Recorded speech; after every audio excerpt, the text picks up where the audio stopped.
the Stones or something like that. And Ron Wood was visiting New York because they had that Martin Scorsese film, Shine a Light. And there was this phone call, and will you take over the story? Because Ronnie wanted to You do it terribly well, Martin. Well, but it was very funny. Ron Wood phoned up on a Friday night and said he wanted to come and suggested that Pattie should come from the hotel where we were, which is just in New Jersey, to Manhattan. And it was 1 o'clock in the morning, it was ridiculous. So Pattie handed me the phone and I said, Pattie's the lady, you come here. And then there was this thing, well, Ron Wood said, well, It's like the same old story, the Beatles versus the Stones. Beatles won. And we insisted that Ronnie came to us, and Ron said, well, how do I get there? And I remember we had to... My people will speak to your people. Yes, so I had to give the phone to somebody who knew something about where Ron was, where we were, and Ronnie gave it to his chauffeur, and then about 2 o'clock in the morning, Ron Wood arrived. And do you remember when Ronnie arrived? I mean, do you remember what was going on and how wild it was? It was quite humorous, yes. Yeah. There was a band playing in the lobby, and suddenly Ron Wood walks by, and but it was lovely, and he did say it's still about the Beatles versus the Stones. Yes, isn't that funny? Do you remember that competition going on at the time? Because Mick would visit the studio sometimes when the Beatles were recording Revolver, and there was always a little bit going on between the Beatles and Stones. I think, what, they enjoyed the idea that there was a sort of supposed rivalry between the two bands, and the press loved it too, but I don't think it was really there. They all got on very well. Among the Stones, who did you enjoy, whose company was fun? Who was the most fun to hang out with? When? I mean, in those... Well, you tell me, Pattie. No, I mean, back in the 60s. In the 60s. Oh, Mick was great fun. And Keith was always a bit kind of different. He was different. Yeah.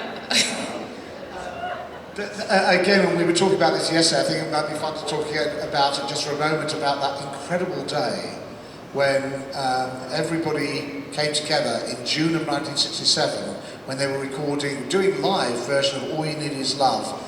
There was heard 400 million people. Do you have any recollections of that glorious day? Oh yes, it was the most exciting day because it was in Abbey Road, Studio Number 1, I think, and it was absolutely wonderful. Everybody was there, the Stones and various other bands were there, friends, and it was just really exciting simply because we knew that it was going to be beamed around the world, and I think this was the first time that anything like that had actually happened.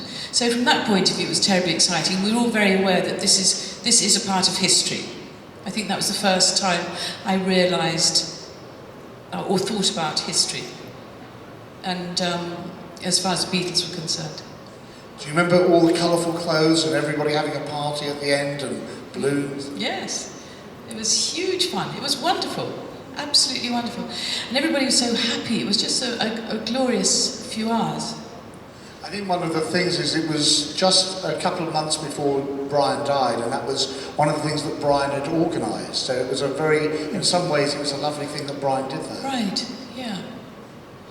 But you visited the studio a few other times. I mean, the rare occasions when the boys would allow ladies to come to the studios. Can you remember some of those other moments?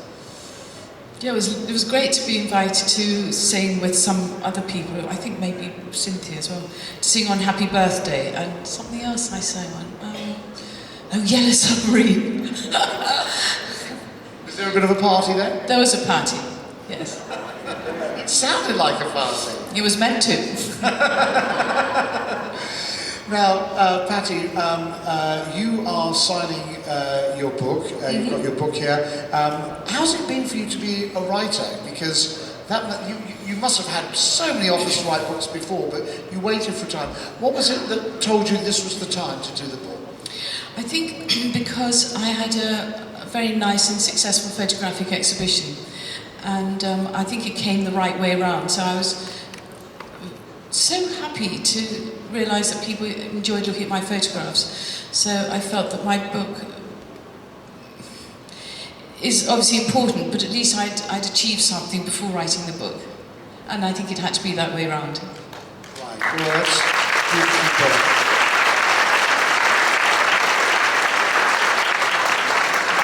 Pattie Boyd, this is your life!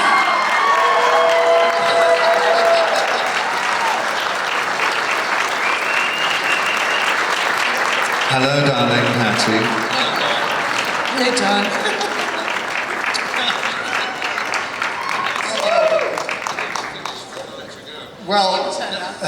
Well, this is a beautiful reunion moment. Here, the two folks who spent so much time together in the 60s and were together in 1960, 40 years ago. Ladies and gentlemen, Donovan and Pattie Boyd.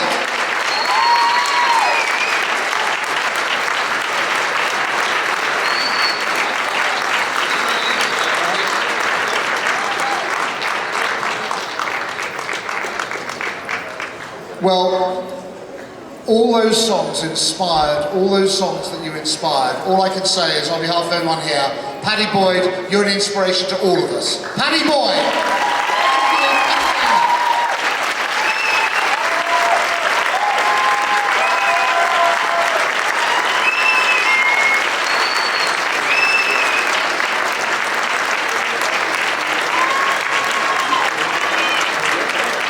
I'll be back with another wonderful person in a 5